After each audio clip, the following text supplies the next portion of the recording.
Hello all, welcome back to our channel. నేనండి మీ doctor లహరిని. మెయిన్గా ఈరోజు మనం మయోసైటిస్ గురించి డిస్కస్ చేద్దాం. సాధారణంగా మనపై వ్యాధులు దాడి చేయకుండా శరీరంలో రోగనిరోధక వ్యవస్థ కాపు కాస్తుంది. కొన్ని ప్రత్యేక పరిస్థితుల్లో అదే వ్యవస్థ తిరిగి మన శరీరంపై దాడి చేస్తే అదే ఆటో ఇమ్యూన్ సమస్య.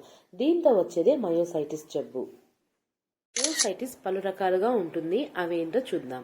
మొదటిది పాలిమయోసైటిస్, రెండవది డెర్మటోమయోసైటిస్. ఇందులో చర్మంపై దద్దుర్లు రావడం సహజంగా ఉంటుంది. నెక్స్ట్ థర్డ్ వచ్చేసి ఇంక్లూజన్ బాడీ మయోసైటిస్. ఇది 5-10 అంటే 50 సంవత్సరాలు దాటిన వారిలో ఎక్కువగా కనిపిస్తూ ఉంటుంది. ఇది జువెనైల్ మయోసైటిస్ అంటే పిల్లలు యుక్త వయసులో ఉన్న వారికి ఎక్కువగా అటాక్ అయ్యే ఛాన్సెస్ ఉంది. మయోసైటిస్ లక్షణాలు ఎలా ఉంటాయో చూసేద్దాం. మయోసిటిస్ రకాలను బట్టి లక్షణాలు కూడా డిఫరెంట్ గా ఉంటాయండి ఒక్కొక్కరికి.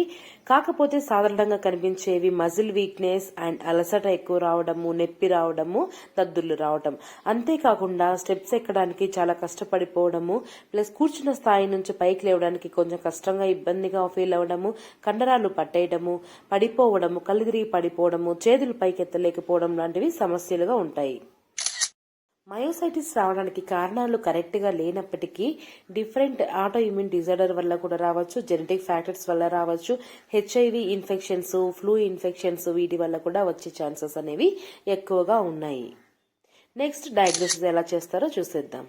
రక్త పరీక్షలు, ఎలక్ట్రోమయోగ్రఫీ, కండరాల బయాప్సీ, ఎంఆర్ఐ అంటే మ్యాగ్నెటిక్ రెసొనెన్స్ ఇమేజింగ్ ఇలాంటివి చేయడం వల్ల ఒక నిర్ధారణకు రావచ్చు. నెక్స్ట్ మనం చికిత్స ఎటువంటి ట్రీట్మెంట్ తీసుకోవాలి, ప్లస్ లైఫ్ స్టైల్ చేంజెస్ ఏమైనా చేంజ్ చేసుకోవాలో చూసేద్దాం. ఒక్కో రకమైన మయోసైటిస్ కి డిఫరెంట్ గా ఉంటుందండి ట్రీట్మెంట్. మెయిన్ గా కండరాల వాపు తగ్గించడం కోసం కార్టికోస్టెరాయిడ్స్ అనేవి ప్రిఫర్ చేస్తూ ఉంటారు. ఇదే కాకుండా చిన్న చిన్న వ్యాయామాలు చేయడము, రెస్ట్ తీసుకోవడము, పౌష్టికాహారం తీసుకోవడం వల్ల మయోసైటిస్ నుంచి కూడా ఈజీగా రికవరీ అయ్యే ఛాన్సెస్ ఉన్నాయి. ఈ వీడియో మీకు నచ్చింది అనుకుంటున్నాను. నచ్చితే please like, share and subscribe. అస్సలు మర్చిపోవద్దండి ప్లీజ్.